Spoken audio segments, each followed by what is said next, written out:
You need to stop being so sensitive, she said after joking about sleeping with my friend. So I stopped being sensitive and stopped being there. Now she's the one texting paragraphs at 2 a.m. That start with, I just want closure. Hey viewers, before we move on to the video, please make sure to subscribe to the channel and hit the like button if you want to see more stories like this. Thanks. Throw away for obvious reasons. This all went down over the last year or so, and honestly, I still can't believe how it unfolded. I, M28, was with Sarah, F27, for 3 solid years. We met through mutual friends at a local bar. Nothing dramatic, just easy conversation that turned into dates, then moving in together after a year. I thought we had something real.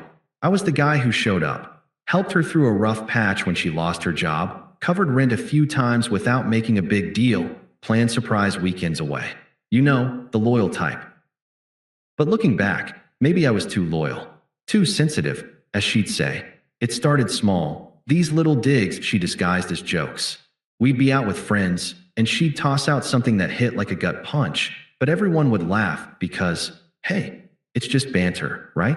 Our circle included my buddy Mike, M29, who's always been the loud, charismatic one, flirty with everyone, but I never thought much of it. Sarah and I had our issues, sure. She was outgoing, loved the spotlight, and I was more laid back, content with quiet nights in. But I supported her hobbies, her girls' trips, all of it. I figured that's what you do in a relationship. The first red flag was about 6 months ago, at a group hangout for a friend's birthday. We were at this casual spot downtown, drinks flowing, everyone relaxed. Sarah had a few too many, and out of nowhere, she leans over to the table and says, loud enough for everyone to hear, you know, if Alex wasn't around, I'd totally sleep with Mike. He's got that bad boy vibe that just, phew. She fanned herself dramatically, and the group erupted in laughter.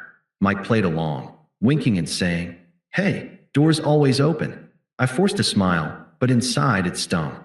Who jokes about cheating on their boyfriend right in front of him? Later that night, back at our apartment, I brought it up. We were brushing our teeth, and I said, hey, that joke earlier, it didn't sit right with me. Made me feel kinda crappy. She rolled her eyes in the mirror, spitting out toothpaste. Oh my God, Alex, it was just a joke. You're being so sensitive again. Lighten up, everyone thought it was funny. Mike's harmless. It's not like I'd actually do it. I paused, staring at my reflection. But why even say it? It feels disrespectful. She turned to me, drying her face with a towel, smirking a little. Because it's true in a fun way. Mike's exciting, you know? You're stable, which is great, but sometimes a girl needs a laugh. Stop overthinking everything. It's exhausting. I let it go that time. Told myself I was overreacting, like she said, but it didn't stop. Over the next few weeks, the jokes kept coming. At a barbecue, she'd nudge me and whisper, Mike's looking good today. Maybe I should trade up, with a giggle. Or she'd post stories on social media, vague memes about wanting a man who knows how to have fun, with tags to our group chat, including Mike. I'd see the notifications pop up, and my stomach would twist. Friends started side-eyeing me, like they knew something was off but didn't want to say it. I tried talking to her again, more seriously. This was maybe 2 months after the birthday incident. We were on the couch watching some show, and I paused it. Sarah, these jokes about Mike, they're hurting me. It's like you're comparing us, and it makes me feel like I'm not enough. She sighed dramatically, tossing the remote aside. Here we go again. Alex, you're too sensitive for your own good. It's not comparison, it's just playful. Mike gets it, he laughs along. Why can't you? If you're this insecure, maybe that's the real problem. Her tone was so dismissive, like my feelings were a burden. But if the roles were reversed, how would you feel? I asked. She shrugged. I'd laugh it off. Because I know you're mine. See, that's the difference. You don't trust me. That conversation replayed in my head for days. I started questioning myself. Was I too sensitive? Maybe. I'd always been the empathetic one, the guy who remembers anniversaries and checks in after a bad day. But now it felt like a weakness. I pulled back a bit, gave her space, thinking it'd blow over. Instead, things escalated. She started hanging out with Mike more, just as friends, she'd say. Group outings turned into quick coffees that lasted hours. I'd come home from work, I do IT support, steady gig, and she'd be texting away, smiling at her phone. If I asked who, it'd be, Oh, Mike sent a funny meme. Then came the post that really gutted me. About a month ago, she uploaded a story, a photo of her and Mike at a cafe, arms around each other in a friendly hug, captioned, "When your friend's hotter than your boyfriend, face with tears of joy, hashtag, just kidding, hashtag, or am I?" My phone blew up with screenshots from mutual friends. "Dude, you see this?" One texted. I confronted her that night. She was in the kitchen making dinner, acting like nothing happened. "Sarah, what the hell is that post?" "It's humiliating." I kept my voice even, but my hands were shaking. She glanced up from chopping vegetables, not even pausing. "Humiliating? It's a joke, Alex." "God, you're so dramatic." "Mike and I were just grabbing lunch. Nothing happened." "Why do you always assume the worst?" "Because it looks like you're flirting with my friend online for everyone to see." "How is that okay in a relationship?" She set the knife down, crossing her arms with that smug look she got when she thought she was winning an argument. "Flirting? Please. If I wanted Mike, I'd have him. But I'm with you, aren't I? This is your insecurity talking. You need to stop being so sensitive about every little thing. It's pushing me away, you know? Maybe if you were more like Mike, fun, carefree, I wouldn't need to joke about it." There it was, the twisted logic, blaming me for her disrespect, making it sound like my reaction was the issue, not her actions. I stood there, heart pounding, feeling like the floor was dropping out. "So what? You're saying I'm not fun enough? That Mike's better." She laughed, a cold, short bark. "I didn't say that. But yeah, sometimes I wish you had his energy. Life with you is predictable, safe, boring even. Mike makes me laugh without all this drama. If you can't handle a little teasing, maybe we're not compatible." I didn't yell, didn't beg. I just nodded slowly, processing. "Okay, if that's how you feel." And I walked to the bedroom, shut the door quietly. That night, I lay awake, staring at the ceiling. The confusion hit hard, replaying every sacrifice I'd made. Like the time I skipped a work promotion that required travel because she didn't want to be alone. Or when I loaned her money for her car repair without expecting payback right away.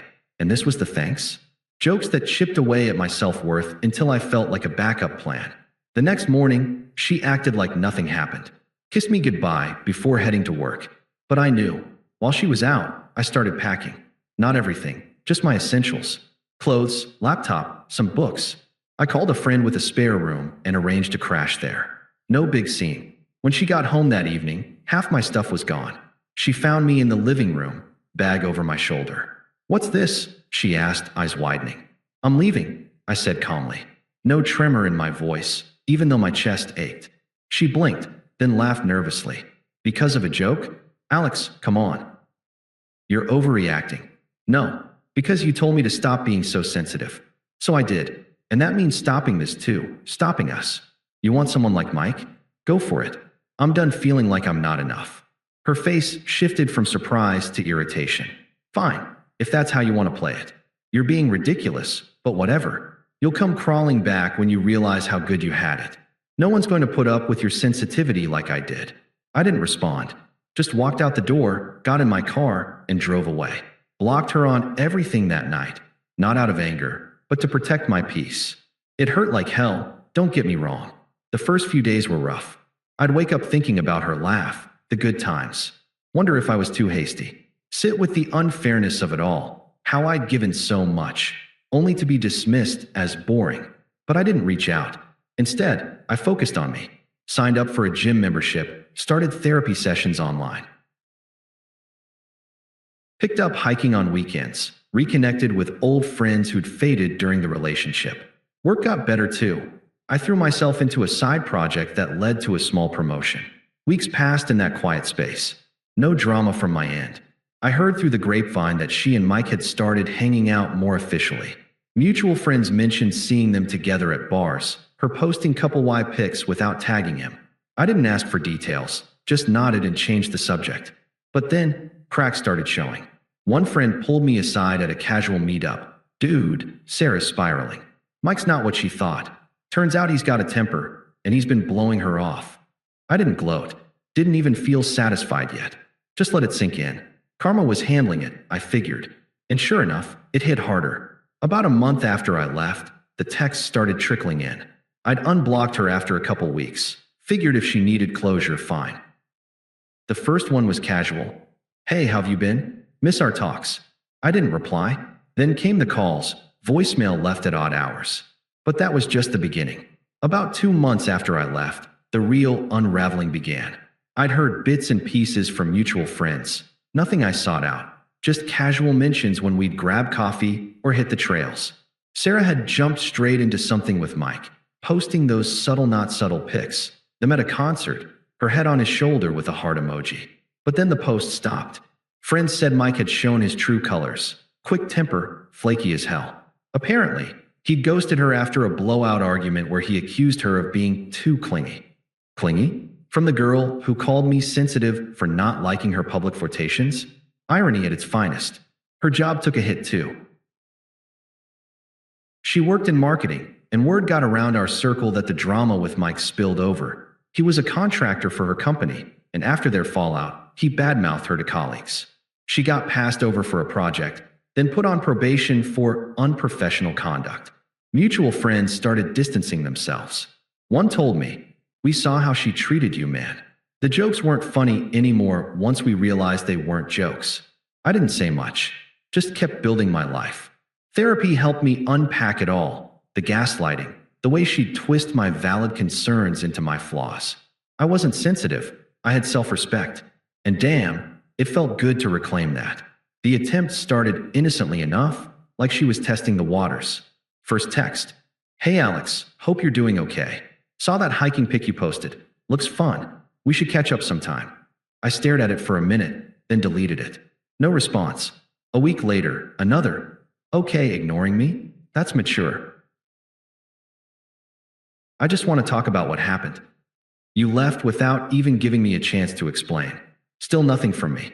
Then the calls ramped up. Voicemail at 10 p.m. Alex, pick up. This is stupid. I miss our routine, you know. Mike was a mistake, just a rebound. Call me back. I didn't. But she kept going, the messages getting longer, more desperate. Around midnight one night, my phone buzzed with a wall of text. Look, I know I messed up with those jokes, but you took them way too seriously. It was never about actually wanting Mike. It was just fun. You're the stable one, the guy I could always count on. Things with him fell apart. He's an asshole, ghosts me for days, yells over nothing. I realize now what I had with you. Can we meet? Please? I need closure at least. Closure. That word made me chuckle bitterly. She dismissed my feelings for months, but now she needed closure? I could see the hypocrisy clear as day. Her friends got involved next. Toxic bunch, always enabling her. One messaged me. Dude, Sarah's really hurting. You bailing like that was cold. Give her a break. Everyone makes mistakes. Another, her best friend.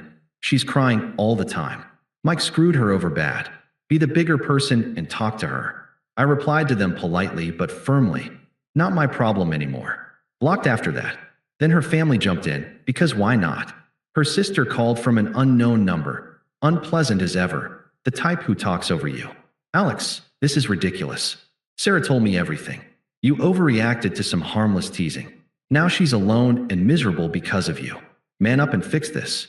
I let her rant, then said calmly, I'm not fixing anything. Tell Sarah to move on. Hung up. Her mom texted next. You've broken her heart. She deserves better than this silence. I didn't engage. The desperation peaked about 3 weeks ago. Texts at 2 a.m. Alex, I can't sleep. I keep thinking about us.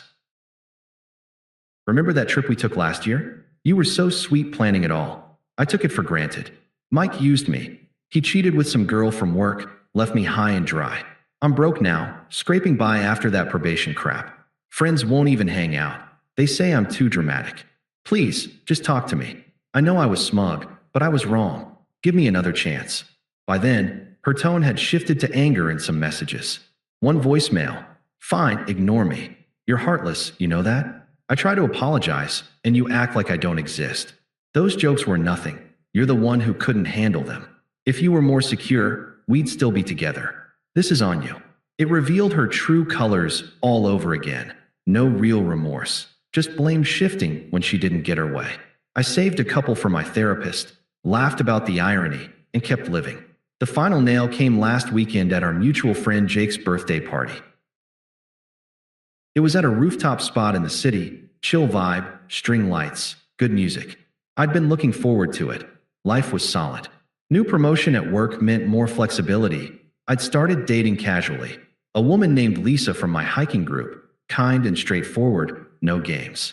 I brought her as my plus one, nothing serious yet, but it felt right. Sarah showed up uninvited, I guessed through the grapevine. I spotted her across the crowd, looking worn, bags under her eyes, forced smile. She cornered me by the bar while Lisa was chatting with friends. "Alex," she said, voice shaky but trying to sound composed. "Didn't expect to see you here. You look good." I nodded politely, sipping my drink. "Thanks. Enjoy the party." She stepped closer, eyes darting around like she was afraid someone would overhear. "Can we talk? Privately? I've been trying to reach you. Mike's gone, total disaster. He hit me once during a fight, you know? Left bruises. And now I'm alone, job's hanging by a thread. I see now how I messed up. Those jokes were stupid, disrespectful. I was manipulative, comparing you to him like that. You were always there for me, and I threw it away. Please, let's try again. I can change." Her words hung there, desperate and raw. Part of me noted the crowd, friends glancing over, whispering. But I felt nothing. No pity, no anger. Just detachment. I set my glass down, looked her in the eye. "You told me to stop being so sensitive, Sarah. So I did. Stop being sensitive to your jokes, your dismissals, your twisted excuses. And in doing that, I stopped being there for you at all. You've become irrelevant to me. My life's better without the drama. I've got work I love, friends who respect me, and yeah, someone new who doesn't make me feel like a backup." She blinked, face crumpling. "But I need you. Closure, at least. Don't do this here, in front of everyone." I shrugged lightly. "You did your damage publicly. Posts, jokes at parties. This is just the consequence. I'm not here to give you anything anymore. Move on." Lisa walked up then, slipping her arm through mine with a smile. "Everything okay?" "Yeah," I said, turning away from Sarah. "Perfect." Sarah stood there a moment longer, tears welling, before muttering something under her breath and slipping away through the crowd. I heard later she left early, alone. Friends texted me after. "Saw that. Proud of you, man." No one defended her anymore. The truth had spread. Looking back, it all feels like a distant chapter now. I learned a lot, from vulnerable and confused to clear and free.